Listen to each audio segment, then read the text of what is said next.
Então, inicialmente, eu quero agradecer aqui a todos que estão aqui acompanhando a nossa live e especialmente também ao Dr. Ítalo, né, que mesmo com essa agenda aí apertada, tirou um tempinho para nós aí para poder bater esse papo aqui. E apesar de não ser exatamente o tema aqui especificamente falando, né, explica um pouquinho para nós, Dr. Ítalo, como que o que é a medicina da longevidade, né? E como que o senhor saiu da área da ginecologia e obstetrícia e foi entrar nessa área das ciências da longevidade humana? Perfeito, Léo. Muito obrigado pelo convite honroso. É um prazer muito grande compartilhar esse momento aqui com as pessoas que estão interagindo com você no seu Instagram. E essa história começa lá no início dos anos 90, quando esse movimento surgiu nos Estados Unidos, inicialmente com uma nomenclatura muito esquisita, né? Anti-aging medicine. E é muito estranho que a tradução dessa terminologia para a língua portuguesa nunca foi muito bem compreendida. Traduziu-se isso para anti-envelhecimento, e é óbvio que uma terminologia com esse impacto vai causar, obviamente, polarização. As pessoas que se opunham a esse movimento, nunca estiveram interessadas em saber de que ele trata e a que ele se propõe, julgaram pela terminologia, e acabou que a hostilidade que foi criada em torno desse tema, desse nome de batismo, nos compeliu a utilizar uma nomenclatura que também não deixa de significar a base do movimento, mas que atenuou essa pressão que existe, você sabe muito bem disso. Então, hoje nós preferimos tratar essa área como medicina da longevidade ou longevidade saudável. A nomenclatura não tem tanto peso, o que importa mesmo é assim. Esse modelo ele tem a pretensão de mostrar para as pessoas que se é importante termos médicos capazes de tratar a doença, tratar de atenuar uma comorbidade, tratar de aliviar um sinal, um sintoma, um sofrimento, é igualmente importante termos médicos capazes de tratar a saúde. E, infelizmente, nós temos uma formação completamente débil, com a formação completamente deficiente na fisiologia, na hormonologia, em como manter pessoas saudáveis, e temos uma enorme dificuldade quando abordamos um paciente na nossa clínica que diz: não sinto nada, vim aqui porque quero viver bem. Nós nos agarramos a algumas linhas de ação dentro da medicina, aquela: bom dia, o que você sente, aonde está doendo, qual é o problema, o que lhe incomoda, onde está a doença. E quando as pessoas não conseguem reportar nada que remeta à doença ou à ameaça dessa condição, nós, na maioria das vezes, não temos o que dizer para essa pessoa, a não ser que ela é saudável, que está tudo bem e que ela volte quando estiver doente. Esse modelo exauriu. Ele não vai acabar.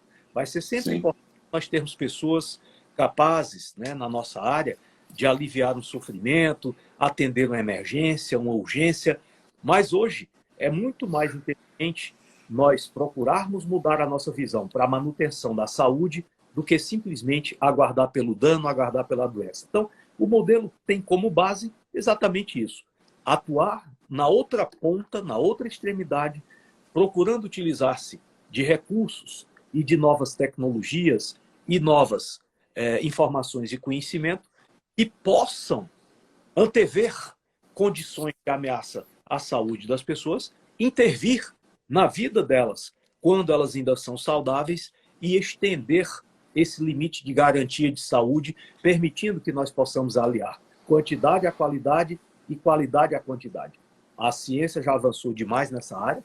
Nós temos, por exemplo, condições hoje de utilizar recursos da inteligência artificial e da biotecnologia, prevendo, Léo, a partir de 5 anos de idade, se o indivíduo tem risco de osteoporose, uma doença que vai acometer uma criatura em deficiência hormonal lá pelos 70, 80 anos de idade, aos 5 anos de idade nós já temos condição de enxergar isso.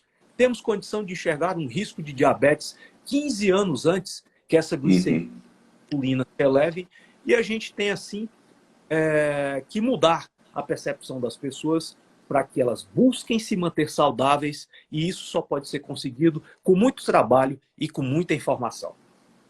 Com certeza. Essa informação que hoje em dia a gente precisa de construir, tanto para nós médicos e para os nossos pacientes também, né? Essa cada vez transferir mais essa bagagem aí de informação.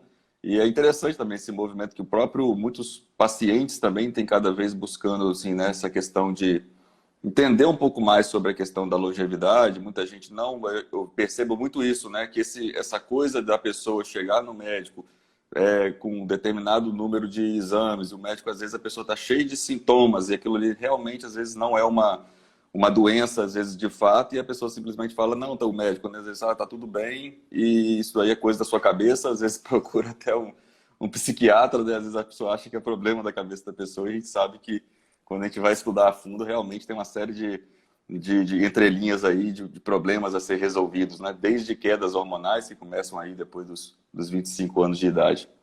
Mas vamos lá, entrando aqui agora, eu quero entrar exatamente aqui no tema, eu separei algumas perguntinhas aqui, e dentro do possível nós vamos também responder algumas perguntas aqui do público. Mas hoje em dia, a gente percebe muita gente falando e procurando, às vezes, consultório e tudo mais, querendo aumentar a imunidade, mas muitas às vezes não sabem nem exatamente o que é a imunidade. De uma forma bem simples, para que as pessoas presentes aqui elas consigam entender, né, o que é imunidade.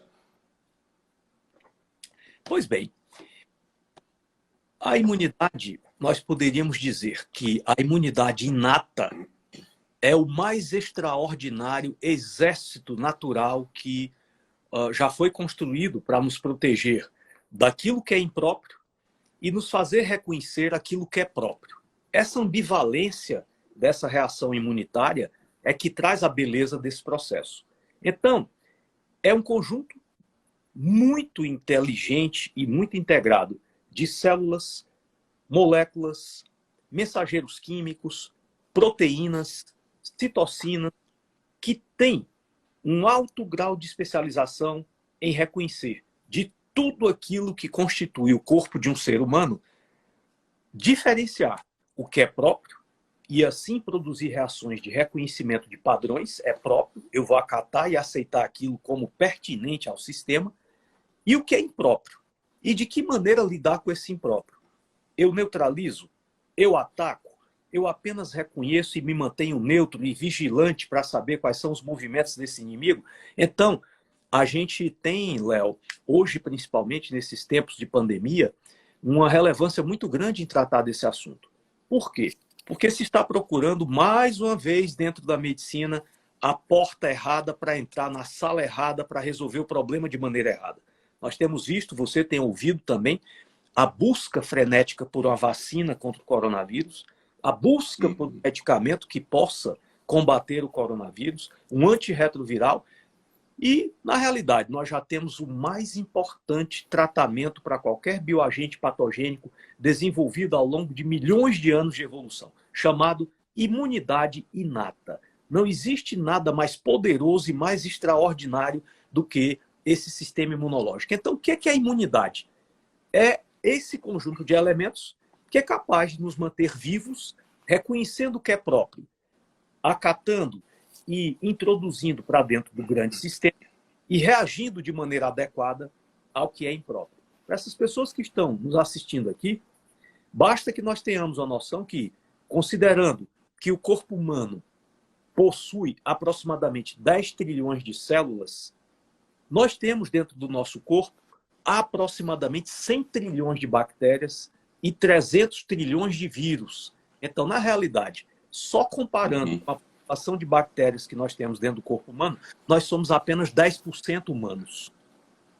Existem mais células no corpo humano de origem não humana do que humana. E a pergunta que se faz é, como é que Dr. Léo, como é que a maioria das pessoas que estamos juntas hoje aqui, temos 100 trilhões de vírus dentro do nosso corpo e nós não morremos?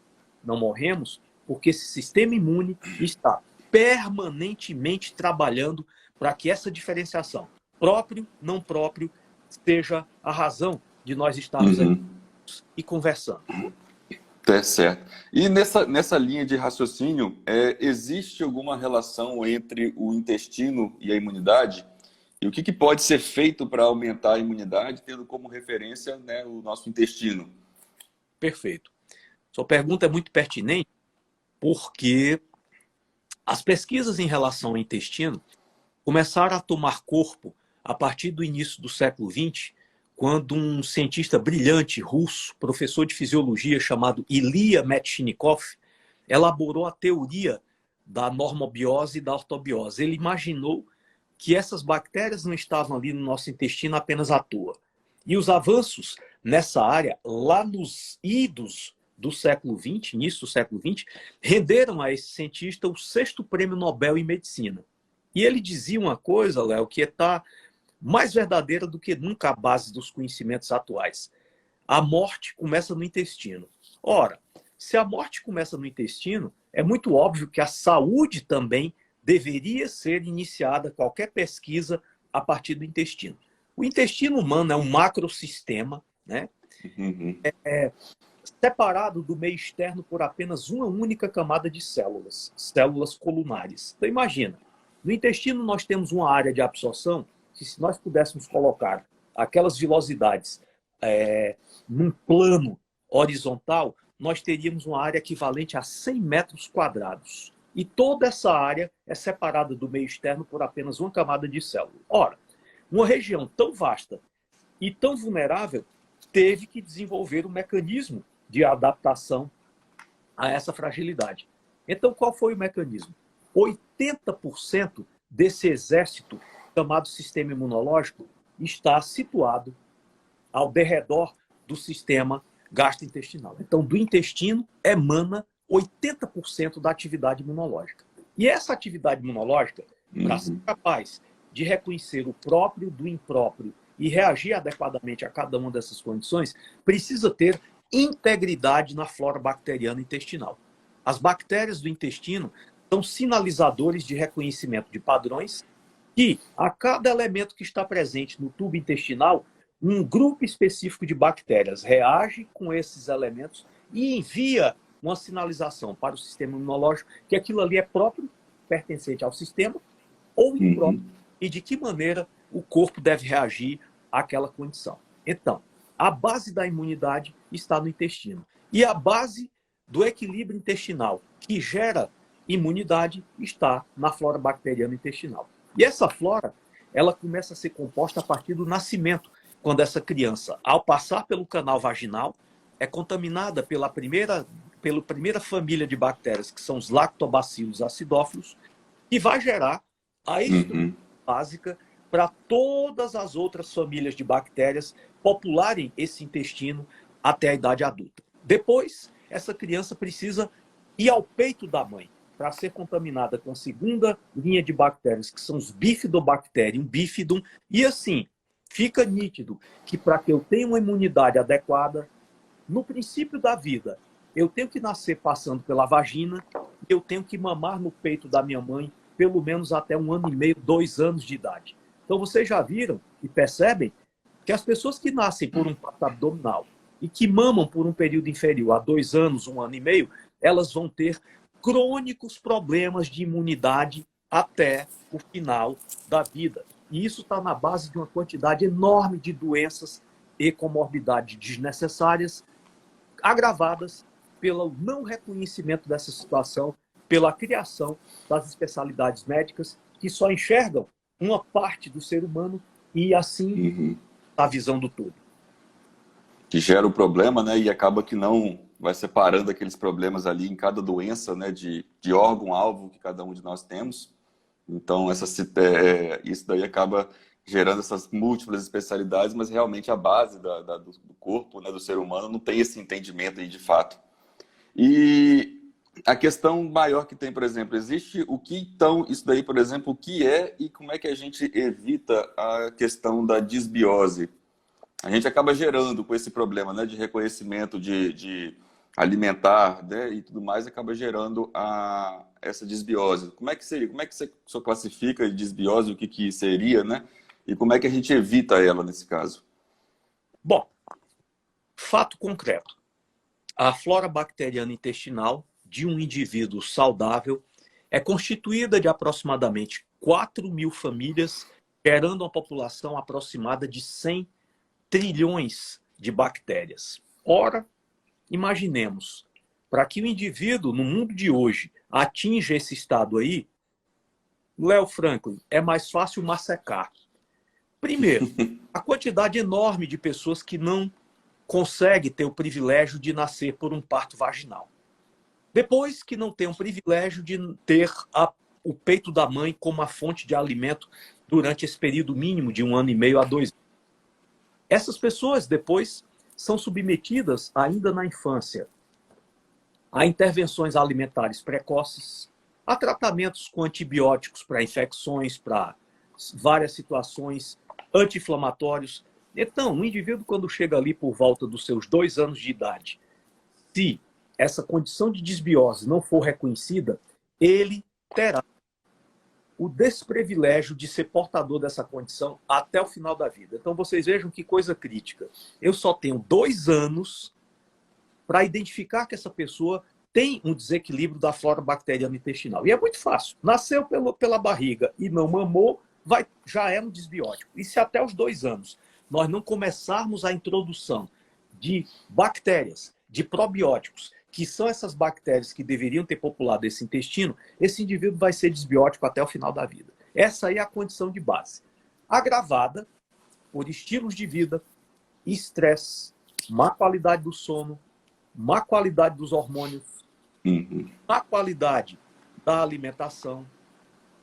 Todos esses fatores, né, xenobióticos, disruptores endócrinos, pesticidas, alimentos geneticamente modificados, acidulantes, flavorizantes, corantes, uma série imensa de substâncias químicas que são adicionadas aos alimentos. Alimentos em sacos, em latas, em caixas. Alimentos pró-inflamatórios como leite de vaca, como óleo de cozinha, como glúten, como soja não fermentada.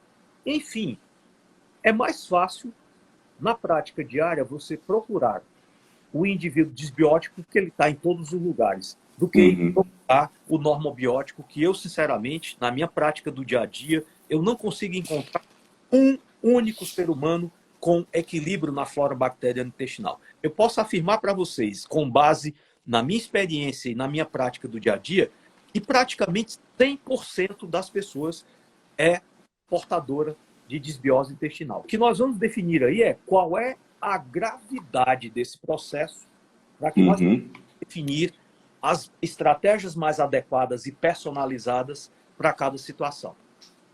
Interessante. Então, isso daí você acabou até eu já ia questionar um pouco essa relação que a gente tem, né, entre o alimento e a imunidade. Então, aí, nesse caso, há tipos de alimentos que devem ser ingeridos e com que frequência. E, na verdade, eu acho que nem tanto é o que ingerido, né? Acho que talvez seria interessante falar um pouquinho mais de quais são esses alimentos pró-inflamatórios, como é que eles realmente funcionam, como é que eles atuam no nosso organismo, por que eles prejudicam a nossa saúde, de modo geral, né? Levando essa desbiose.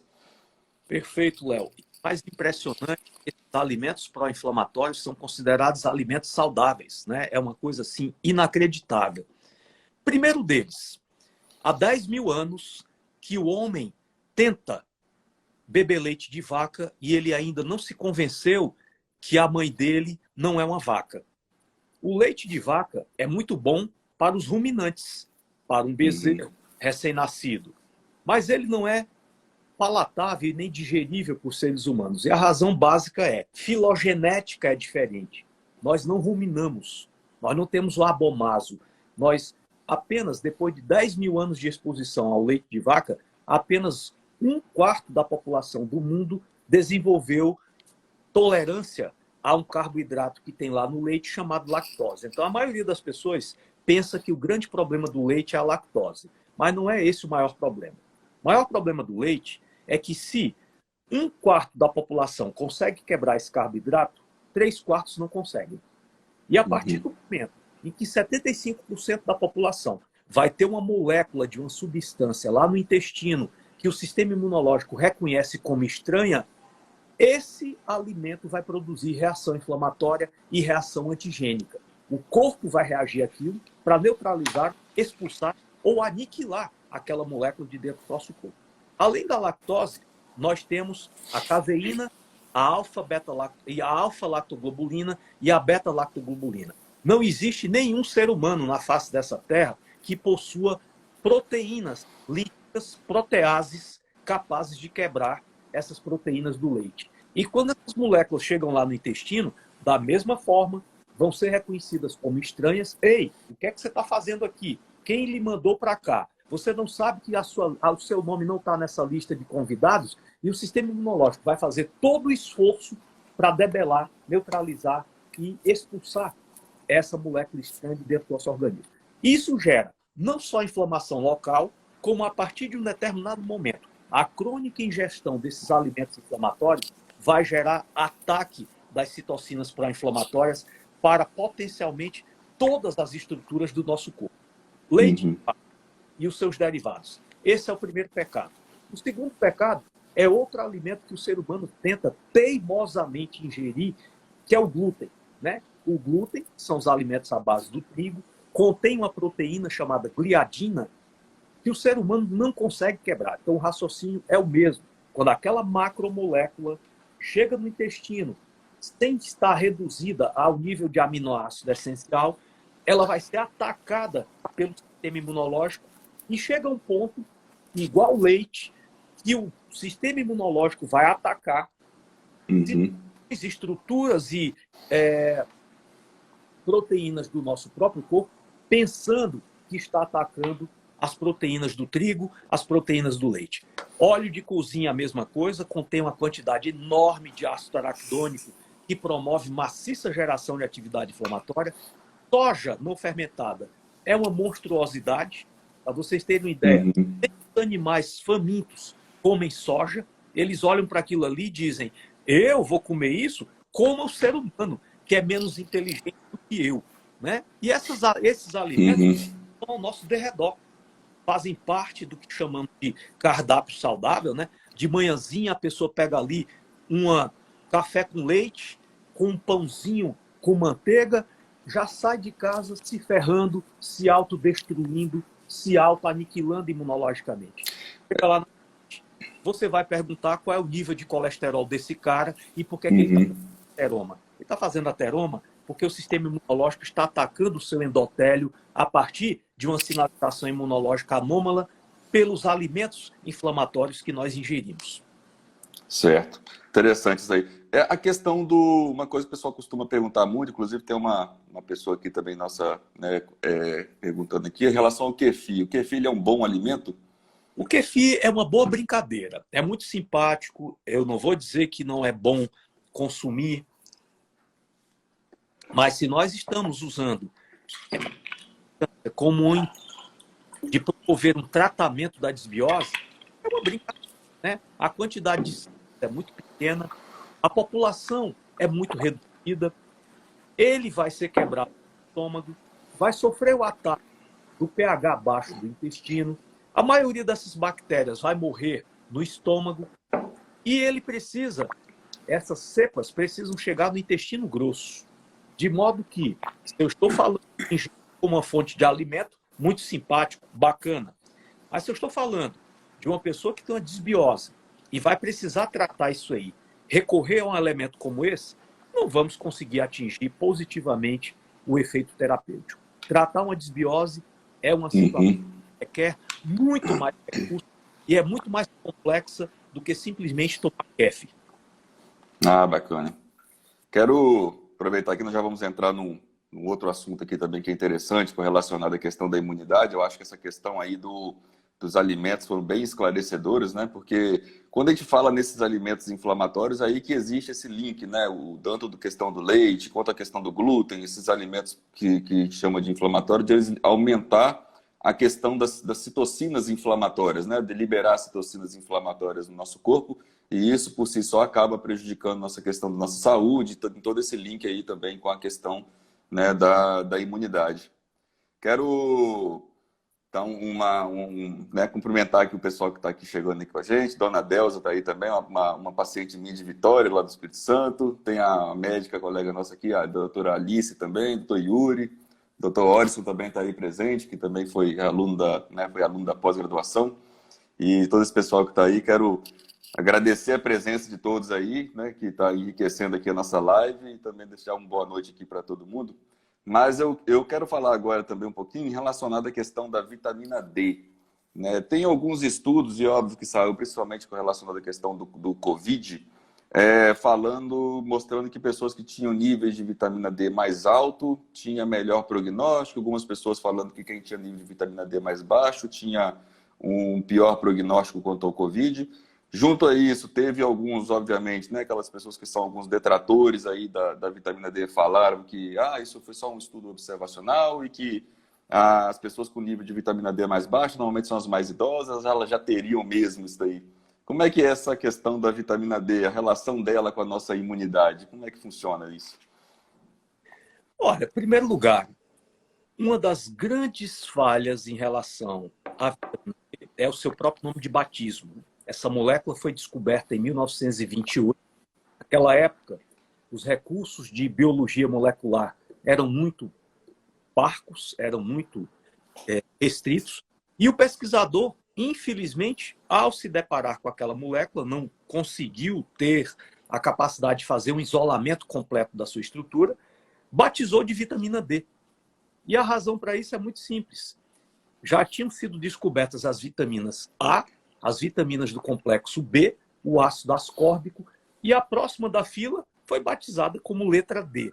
Esse foi o primeiro absurdo, né? Alguns anos depois, um pesquisador chamado Indaus analisou melhor essa molécula e descobriu que ela não era uma vitamina.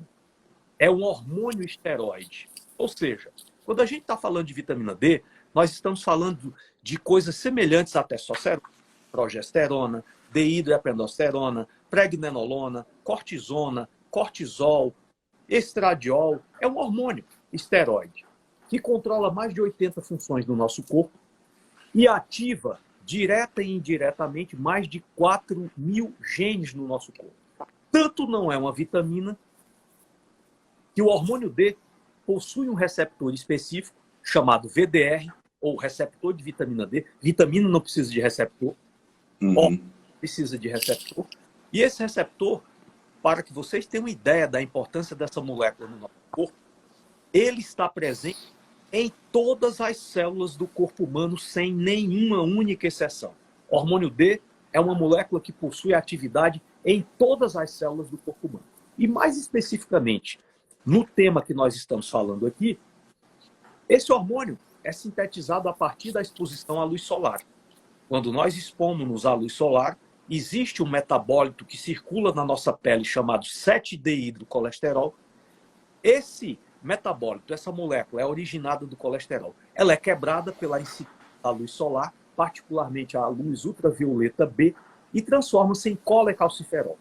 Esse colecalciferol vai para o fígado, aonde se transforma em 25-hidroxivitamina D3, que é um pré-hormônio, e finalmente eu preciso dos rins para transformar esse pré-hormônio no metabólito bioativo, que é o verdadeiro hormônio, que é a 1,25-deidroxivitamina D3 ou calcitriol. Esse calcitriol tem uma ação fundamental no sistema imunológico. O que ele faz lá? Ele impede que o corpo humano produza reações estranhas àquilo que é próprio e otimiza o sistema imunológico a responder prontamente ao que é impróprio. Ou seja, ele evita que o corpo humano produza reações imunológicas contra estruturas dele mesmo ou próprias ao sistema e, ao mesmo tempo, estimula que o sistema imunológico prontamente reaja, debele e elimine bioagentes, micro-organismos que ameacem a nossa integridade. Conclusão: 90% da população do planeta Terra é gravemente deficiente de vitamina D. E quanto mais baixo é o seu nível de vitamina D, mais lenta é a resposta do seu sistema imunológico. E esse delay, essa lentidão, esse tempo excessivo que leva para o corpo reconhecer que um agente estranho penetrou dentro de você por causa do déficit de vitamina D, é que gera realmente o grau de resposta a qualquer bioagente patogênico. Então, vocês observem, por exemplo, um estudo publicado há mais ou menos 2 meses atrás, analisando o grupo de portadores positivos para o coronavírus assintomáticos.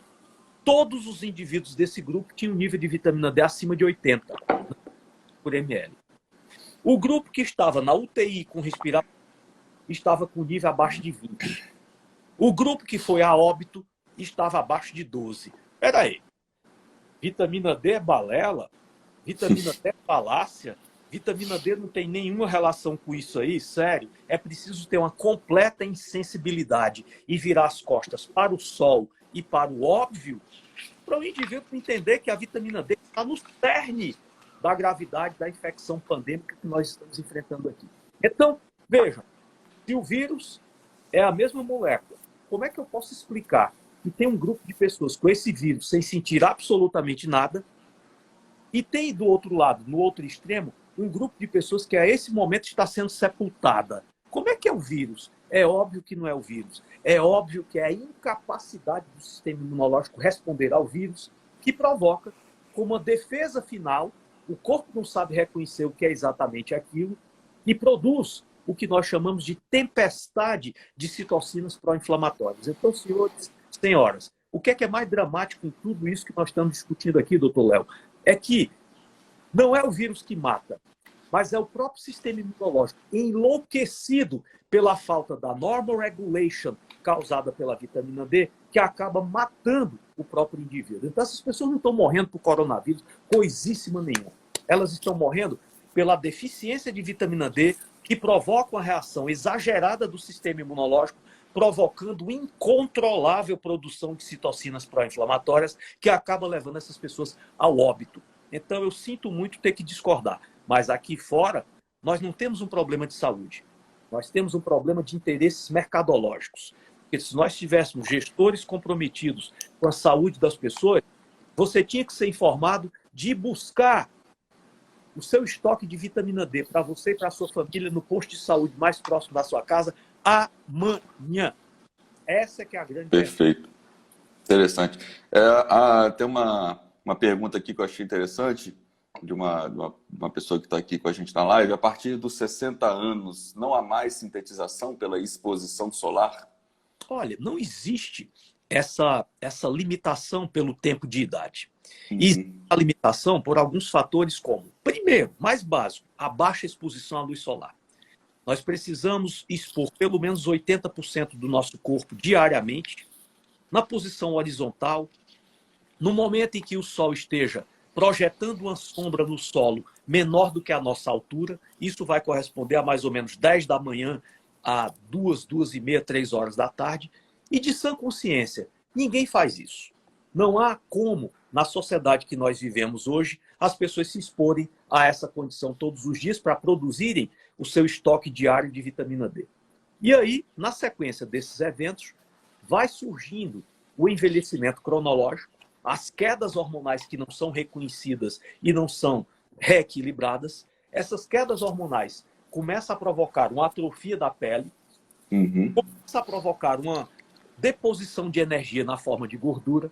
A gordura é um sequestrador de vitamina D e a atrofia da pele não deixa que essa pele seja vulnerável à reação fotoquímica de quebra do 7D e do colesterol. Então, não é 60 anos. É o nível hormonal, a cor da pele, o percentual de gordura corporal, os estilos de vida e aonde essa pessoa mora, Léo Franklin. Por quê? Se ela mora muito afastado da linha do Equador, ela vai ter tonalidade na exposição solar ao longo do ano, e nos meses onde o sol brilha pouco, outono e inverno, essas pessoas vão ter problemas gravíssimos para sintetizar a vitamina D. Então, não é apenas a idade de 60 anos. É um conjunto complexo de fatores que acaba nos levando ao mesmo ponto de partida. De cada 10 pessoas que vivem hoje no planeta, 9 são deficientes de vitamina D. Interessante. Perfeito. Eu estava vendo aqui um comentário aqui, até o Dr. Yuri, né, falando aqui, olha, nunca mais tive complicações nas gestações que acompanham após prescrever a vitamina D. Realmente a gente vê muito feedback positivo, né, em relacionado à questão da vitamina D. E uma coisa que nós falamos então até o momento pela questão aí, passamos um pouco aí pela questão da alimentação, né? Falamos um pouco aí como é que o alimento interfere na nossa imunidade, falamos um pouco aí também, né? Você esclareceu para a gente aí de uma forma muito brilhante a questão também da vitamina D e, né, da importância aí também dos probióticos. Agora vamos falar em relação à questão do sono. Como é que é essa questão do sono? A gente fala muito ter que dormir, o horário de dormir, e o que isso daí pode interferir, impactar aí também na nossa saúde, na nossa imunidade. Dr. Léo Franklin, agora você abriu uma caixa de Pandora. Né? Agora, as pessoas vão ter a consciência do que é que elas estão fazendo com as suas próprias vidas. Né? Nós, seres humanos, assim como todas as espécies que continuam vivas aqui nesse planeta, não há registro de uma espécie que tenha sobrevivido e perpetuado que não tenha se adaptado a uma coisa chamada ritmo circadiano. A qualquer momento do dia, o meu corpo precisa estar exposto a um ambiente em que os meus sensores percebam que ao meu derredor existe luz solar ou existe escuridão. Então, o primeiro problema, essa coisa diabólica que está aqui sobre as nossas cabeças, sobre a minha e sobre a sua também, chamado luz elétrica, lâmpada elétrica, é uma coisa tão ofensiva à nossa saúde que deveria ser desligada a partir das 22 horas. O corpo humano não tem sensores para codificar o que é isso aqui. O meu corpo e o de vocês todos aqui só sabe de uma coisa, que isso aqui não é o sol e nem é a escuridão, mas não tem ideia exatamente do que fazer com isso aqui. Então, essa ruptura com a incapacidade de perceber que aqui ao meu redor existe luz solar ou existe escuridão, provoca uma série de eventos metabólico-hormonais no nosso organismo de profundo impacto. Então vejam hoje, pessoas vivem trancadas dentro de quartos, o carro tem uma película protetora, muitas vezes você está trabalhando, eu já vi isso em vários consultórios de colegas nossos médicos, chego lá 10 horas da manhã para fazer uma visita, não tem nenhuma janela onde esse indivíduo possa pelo menos olhar para fora e ver que está claro e que tem luz solar lá fora. 10 horas da manhã, o indivíduo tem 15 lâmpadas acesas aqui na cabeça dele. Isso está provocando uma profunda disruptura no nosso equilíbrio metabólico hormonal. Por quê? Porque o sono, para ser induzido de maneira adequada, o indivíduo tem que começar a produzir uma substância lá no cérebro chamada melatonina. E essa melatonina é sintetizada sob a escuridão e começa a ser produzida a partir de 20 horas. Então, o que é que nós todos deveríamos estar fazendo agora? Com as luzes apagadas. Olha onde é que nós estamos aqui. Tem 500 mil watts aqui na minha cabeça. Deve ter pelo menos o dobro disso aí. Aqui então, também tem bastante. Nós estamos adulterando sistemas naturais que foram desenvolvidos durante milênios. E a partir do momento em que, em 1878, brilhou o primeiro lampião a gás na face desse planeta, nós começamos literalmente a nos ferrar. Por quê? Porque a luz elétrica, depois que sucedeu ao lampião a gás, ela provocou uma distorção do momento de dormir e do momento de acordar. Ela provocou o surgimento do terceiro expediente. Se você for lá para trás, século XIX, século XVIII, ninguém trabalhava meia-noite, 1 hora, 3 horas da manhã. Hoje, as pessoas, eu tenho colegas nossos que 1 hora da manhã estão em consultório. Isso é verdadeira maluquice. Né? Academias abertas 24 horas. O sujeito vai lá meia-noite para fazer ginástica, está se matando. Tudo que o corpo precisa a partir de 20 horas é ficar calmo, num ambiente silencioso, com a menor quantidade possível de luzes. Então, a partir de 20 horas, eu já aconselho vocês começarem a diminuir a quantidade de luz no quarto, ou sei lá onde é que vocês estão. E a partir das 22 horas, doutor Léo, luz elétrica desligada. Porque se eu não fizer isso aí, eu não consigo produzir a curva de ascensão da melatonina, que vai atingir ali por volta de 11 horas da noite um nível cerebral de mais ou menos 80 a 120 picogramas, que é a condição básica para desligar a glândula pineal. E a glândula pineal é o centro de controle dos sistemas neuroendócrino imunológicos. A partir dessa quebra do mecanismo do sono, dormir depois das 10 horas, principalmente depois das 23 horas, é o limite máximo tolerável para produzir melatonina. Dar plantão noturno, manter luzes acesas, manter as telas do celular e do computador ligados próximo a você, a tela da televisão que fica ali a 1,5 m, 2 metros de você, uma tela gigantesca lá no seu quarto, os LEDs, né? O LED o LED do ar-condicionado, o LED da Netflix. Basta uma lâmpadazinha daquela ficar acesa durante a noite e você não consegue atingir o pico de liberação de melatonina. Então, as pessoas que não conseguem respeitar esse ritmo, dormir na hora certa, manter o ambiente de dormir escuro e silencioso, o que é que vai acontecendo? A pineal vai entrando num processo de gradual desregulação, e essa desregulação na pineal acaba provocando desregulação do sistema neurológico, do sistema imunológico, sistemas hormonais. Então, essa desregulação está na base hoje de pelo menos 90% do que nós conhecemos como doenças próprias e inevitáveis da velhice. E as pessoas, ao invés de serem educadas para voltar para os básicos, voltar a readestrar o sono, voltar a respeitar o sol, voltar a respeitar o horário de dormir, manter o seu ambiente escuro, silencioso, se alimentar bem, as pessoas estão procurando remédio para baixar colesterol, baixar a glicemia, baixar a pressão arterial, baixar a gordura e baixar a depressão. É lamentável, né? E é por isso, Dr. Léo Franklin, que eu assumo com muita veemência a postura de defesa de que a principal doença que nós temos a combater chama-se ignorância. Essa doença é causa e consequência de todas as outras, sem nenhuma dúvida. Perfeito.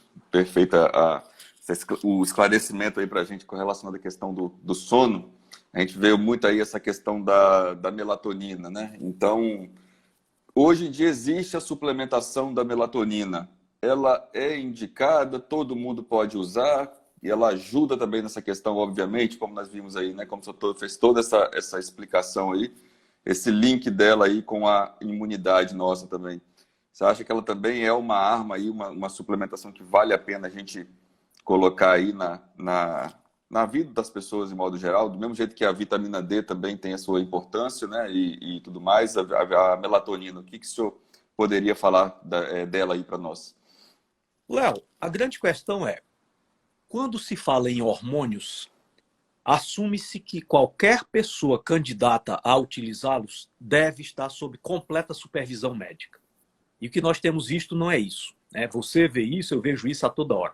As pessoas viajam, vão ali para o exterior, para os Estados Unidos, levam uma mala, passam uma Vitamin, entopem de melatonina, sem terem a menor ideia do que é que elas estão fazendo. Primeira coisa, para que utilize a melatonina em qualquer ser humano, isso só pode ser feito sob supervisão médica e sob diagnóstico médico. A insuficiência ou a deficiência de melatonina são condições que precisam ser diagnosticadas por um médico. Qual médico? O médico que tem noção de hormonologia. Depois, o tipo da melatonina que essa pessoa vai utilizar pode trabalhar a favor dela ou contra ela. Porque se eu não estou usando a melatonina de um padrão especial chamado time release, eu não consigo colocar a pineal para dormir. E se eu não consigo colocar a pineal para dormir, eu estou agravando os meus problemas neuroendócrino-imunológicos. É um equívoco muito importante, é uma grave deficiência e equívoco nós deixarmos que o próprio paciente chegue numa loja de vitaminas e compre melatonina e saia tomando. Principalmente quando ele começa a dormir bem. Aí é que o negócio é grave mesmo. Porque você dormir bem não quer dizer que sua pineal está dormindo. Ao contrário, a maioria das melatoninas, regular, dual release, slow release, essas melatoninas não conseguem colocar a glândula pineal para dormir. Terceiro problema. Existe uma relação entre a melatonina e o seu receptor cerebral. Esse receptor cerebral é condicionado o seu funcionamento a um estado chamado normocortisolismo. Então, um indivíduo jamais pode tomar melatonina sem que os seus níveis de cortisol estejam antes avaliados. Por quê? Porque se esse indivíduo tem ou hipocortisolismo, ele vai ter defeito, aliás, me desculpe, e não vai conseguir Acho que travou aqui metabolizar fisiologicamente a melatonina. Vocês ouviram até onde? Esse indivíduo que tem deficiência de cortisol, excesso de cortisol, ele vai conseguir. Esse indivíduo não consegue ativar adequadamente o receptor de melatonina, vai ter uma breve atuação desse receptor, e esse indivíduo é aquele tipo. Oi. Não, só que deu uma travada aí na sua internet, acho que ela deu uma... Só um pouquinho aí que falhou aqui. Não? Relacionado à questão do hipocortisolismo. Tá nítido aí? É que a minha aqui tá parecendo um pouco falhando aí, não sei se dos... Mas pode continuar falando, acho que ela já voltou já. Pode prosseguir com o tema. conexão aqui Está falando em tá... relação à questão do hipocortisolismo. Ele... A melatonina é regulado. E se esse indivíduo tem uma deficiência importante,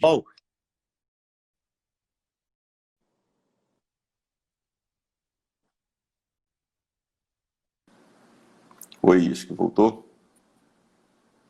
voltou aí? Voltou, agora Estamos no ar voltou. novamente? Pronto. Então, o que eu estava Estamos dizendo lá. é que o receptor de melatonina é controlado pelos níveis de cortisol. Quando o indivíduo adquire uma condição chamada hipocortisolismo, ele vai ter uma diminuição da atividade desse receptor, toma melatonina e agrava os seus problemas. Ou não dorme bem, ou passa a ter pesadelos, ou acorda no meio da noite, 3 horas da manhã, olha para o teto e não consegue mais dormir. Então, senhores, senhoras, não se automediquem. Suplementação de hormônios e suplementação de melatonina são coisas muito sérias para a pessoa deliberar por ela mesma sem ter conhecimento do que ela está fazendo, né? E a gente tem que evitar essas modas que surgem na medicina. Nem tanto, nem tão pouco. É uma coisa muito boa, importantíssima, porque a melatonina pode contribuir diretamente para regulação e recuperação desse desequilíbrio nos sistemas neuroendócrino e imunológico. Porém, isso tem que ser feito sob total supervisão médica. É inadmissível a automedicação, o autodiagnóstico e o passo a passo, né? Aquela coisa de comadre. Olha, eu estou tomando, eu estou me sentindo maravilhosa. Toma você também, você também, você também, você também. Coisa bem típica do comportamento do brasileiro. Isso é abominável e não é cabível a gente brincar de hormônio sem saber o que está fazendo. Não se pode colocar macacos em lojas de louças. Vai dar um prejuízo danado. Realmente, com certeza. Tá certo. Perfeito aí a explicação. Eu acho que nós conseguimos englobar muito aqui. Nós estamos tentando aproveitar ao máximo o nosso tempo aqui, né? Que está fazendo assim. E o Dr. Ítalo com uma capacidade incrível aí de conseguir sintetizar e colocar e passar esses conhecimentos para a gente aí de uma forma muito didática. Eu quero agradecer mais uma vez. E, Dr. Ítalo, em relação à questão, a gente fala muito da atividade física, né? E imunidade. Qual é a correlação de um para o outro? Assim? Qual é essa relação que existe entre atividade física e imunidade? Existe uma relação muito íntima, Léo, e ambivalente. A imunidade ela pode ser superregulada, normorregulada ou subregulada de acordo com o nível e a intensidade da atividade física. Então, quando a gente fala em atividade física, nós estamos falando de uma coisa muito genérica e inespecífica. Tem pessoas que caminham com o celular na mão, fofocando com as amigas no WhatsApp e dizem que fazem atividade física, né? A frequência cardíaca nem sequer sai do limiar de base.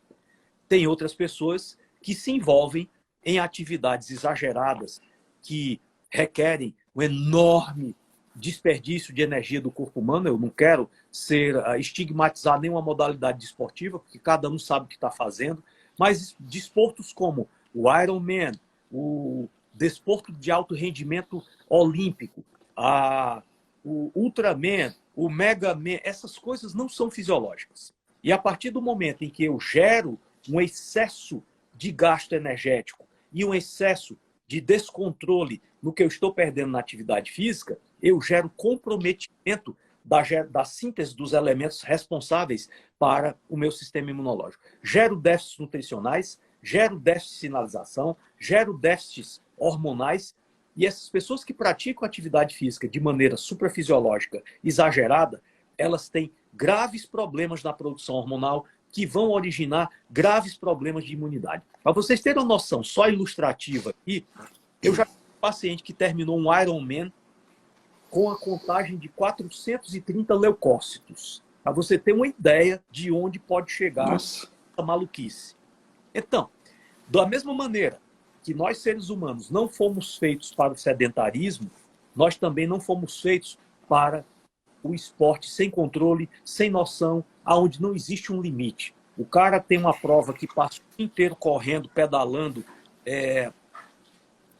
nadando, aquela outra modalidade aí que a quantidade de lesões provocadas é enorme, né? O CrossFit. Então, a partir do momento que a sua voz interior sinaliza para você e diz assim, ó, isso foi demais, aprenda a respeitar isso aí, aprenda a ter bom senso, Aprenda a praticar atividades que não lhe deixem exaurido e nem tampouco lhe deixem voltar para casa com aquela sensação de que você não fez nada.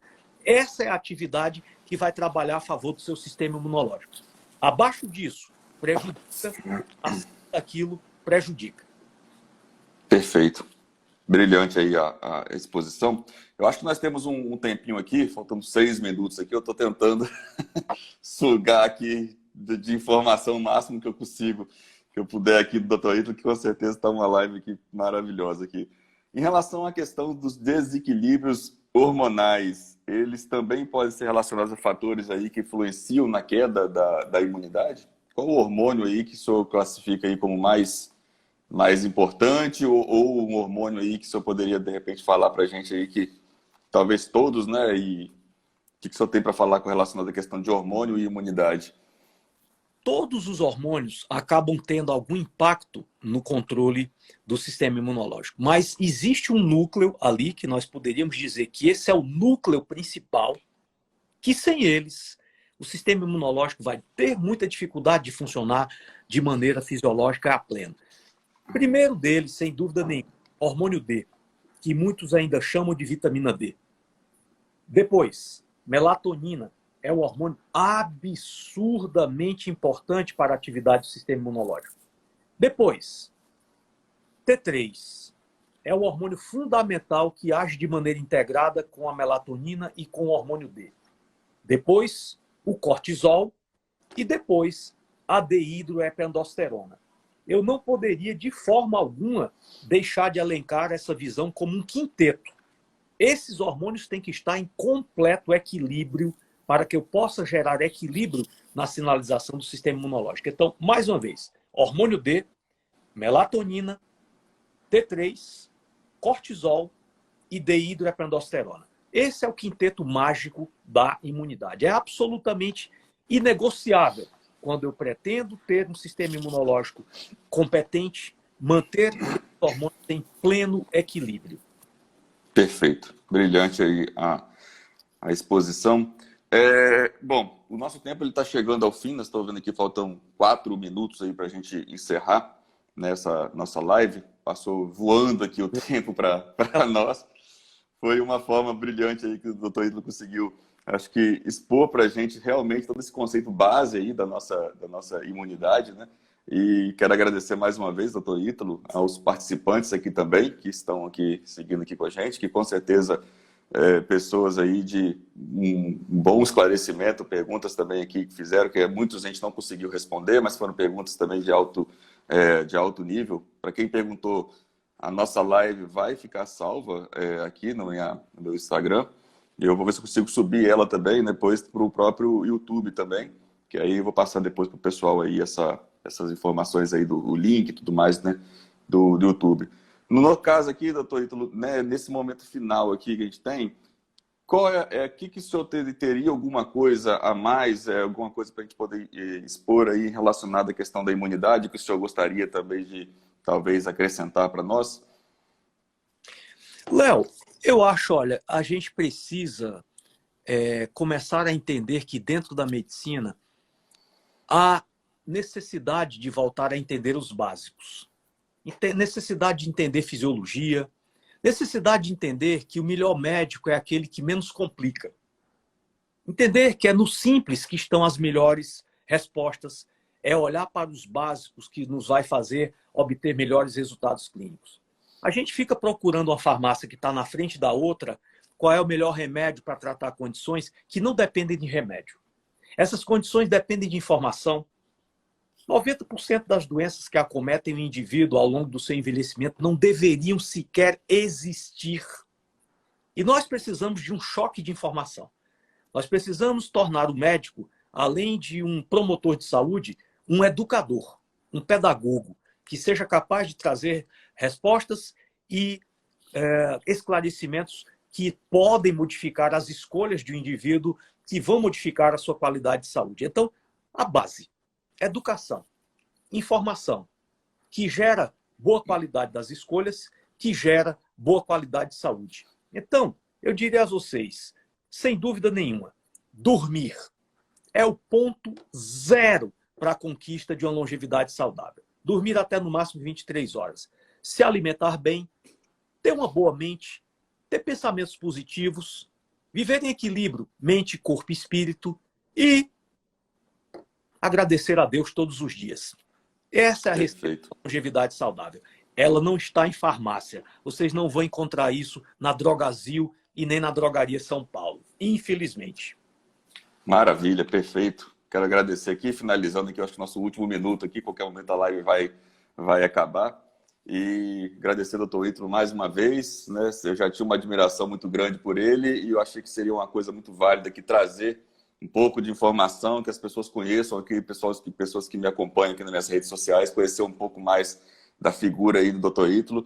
Tem muitos colegas médicos aqui presentes também e eu quero, né, informar que, óbvio, nós tentamos sintetizar o máximo de informação possível, né, mas existem cursos introdutórios dentro da área da longevidade também. E para quem quiser também saber mais informações, pode procurar diretamente no próprio Instagram do Dr. Ítalo, tem muita informação, a equipe dele também está sempre ali disposta a esclarecer e passar informações para, de repente, também se tem algum médico aqui que queira, de repente, se aprofundar um pouco mais, né, nesses conhecimentos, que foi um conhecimento que, para a minha vida, foi muito transformador também, né? E tem muitos colegas aqui presentes, Dr. Yuri, Dr. Ori, são pessoas que estão aqui, que também já trabalham nessa área da longevidade, que também têm feito um excelente trabalho e têm colhido aí também bons resultados. Então, mais uma vez, eu quero agradecer, né, Dr. Ítalo, e agradecer a todos que também participaram aqui conosco aí nessa uma hora aí que nós ficamos aí batendo esse papo sobre questão da saúde e da imunidade. Uma honra, doutor Léo. Prazer imenso. Parabéns pela sua iniciativa, parabéns pelo seu empreendedorismo e sempre uma honra muito grande estar ao lado de pessoas inteligentes e desbravadoras como você. Sucesso cada vez mais na sua clínica, pela coragem de assimilar e praticar o novo e que Deus o ilumine sempre. Estarei sempre ao seu dispor para o que der e vier. Fica com Deus. Perfeito. Um abraço. Até mais. Um abraço. Até mais. Outro.